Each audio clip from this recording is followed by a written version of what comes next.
Hey guys, this is Junior Stardust, and today's topic I'm going to be ranking on the Kung Fu Panda movies from weakest to best. Now, Kung Fu Panda is by far one of those movie franchises that continuously keep repeating the same messages over and over and over. Well, at least some of them, especially the quotes. Sure, a lot of parents start to find it annoying whenever they see the characters bringing up the same thing, but they can totally understand that. So without wasting any more time, let's start ranking. Starting on the weakest spot is the fourth one. This is going to be a long one because I have so many things to say about it. After watching the trailer that didn't give away any spoilers, a lot of fans and YouTube critic movie reviewers called it a huge disappointment when talking about the story, the subplots, and the villain, the Chameleon, who is definitely the much weaker villain ever.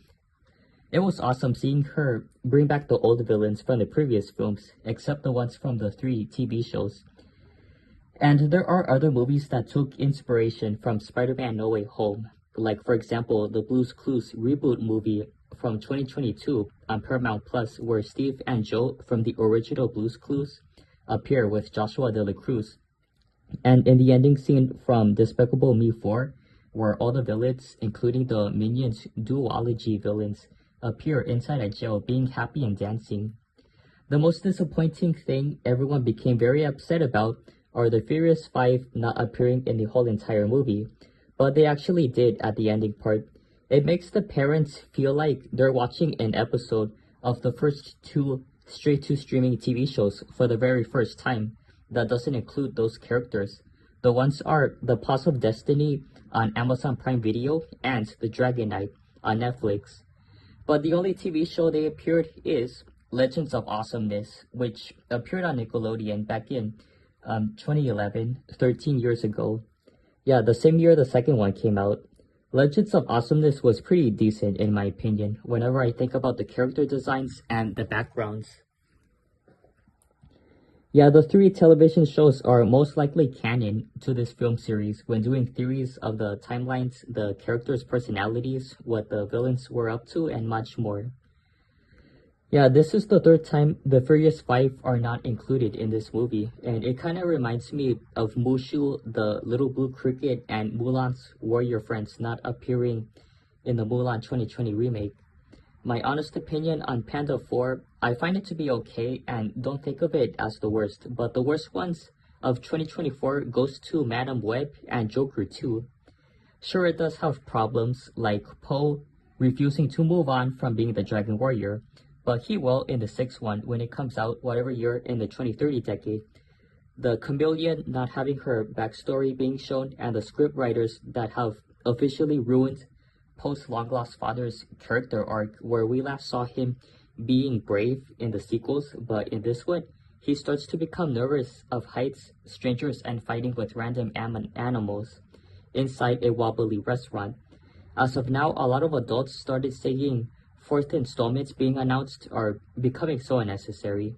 Yeah, these include Hotel Transylvania Transformania, Diary of a Wimpy Kid The Long Haul, Transformers Age of Extinction, Indiana Jones and the Kingdom of the Crystal Skull, Spy Kids All the Time of the World, Ice Age, Continental Drift, Home Alone 4, and Despicable Me 4.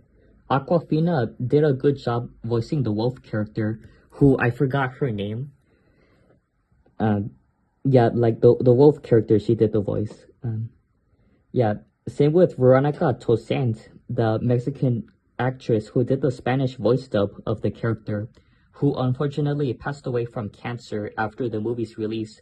Although Aquafina has been getting so much hate ever since the early 2020s because everyone says her voice is so annoying and not funny. And oh boy, this is the Amber Heard hate all over again. Yeah, oh yeah, I forgot about the animation. There are rumors saying that instead of realistic animation, they used AI animation instead. And there are some animated scenes and animal character designs that gave me Arctic Dog vibes. Yeah, that's right, Arctic Dogs. You know, that movie that came out the same month and year as Frozen 2.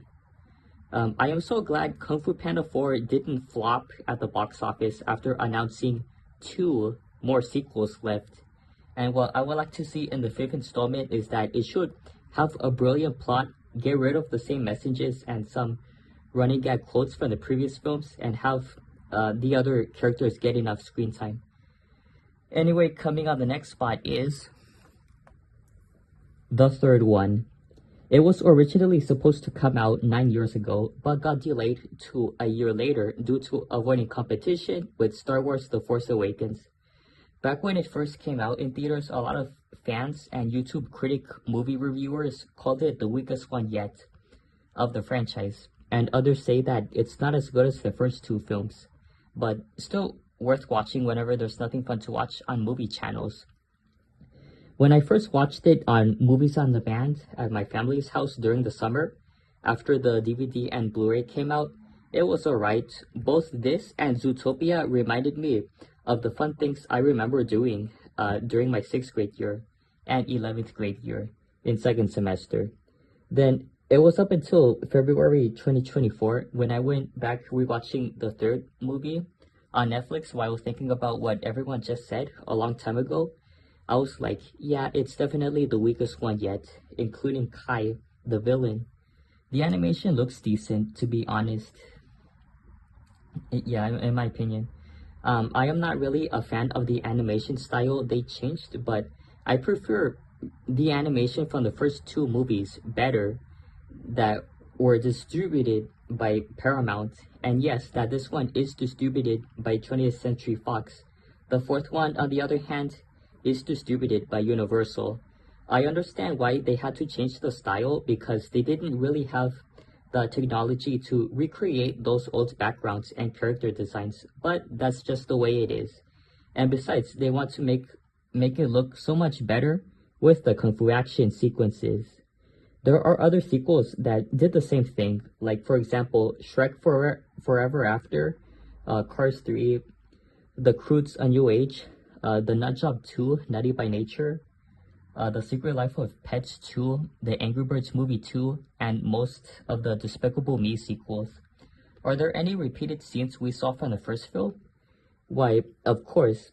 In the scene where Po teaches his panda family how to do kung fu, it's a rehash to the first one, where Shifu teaches Po how to do kung fu, and the other scene where the panda started getting tired of going up the stairs. Yeah, there were some short scenes that rehashed the first one, like where we see the Furious Five getting hit and hurt inside the training room, which is a reference to Po getting hit and hurt after he punched the dummy.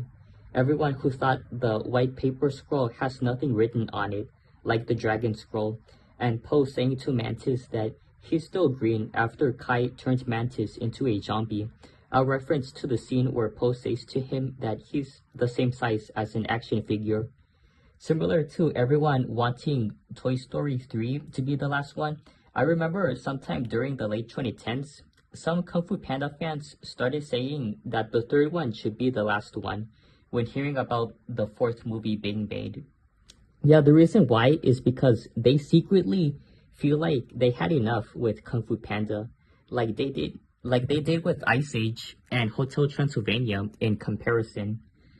Yeah, they felt like not wanting to see any more of their favorite characters on the big screen ever again because of the same old messages they keep bringing back and stuff. Yeah, but that's just the way it is. Coming on the next spot, but in the best section is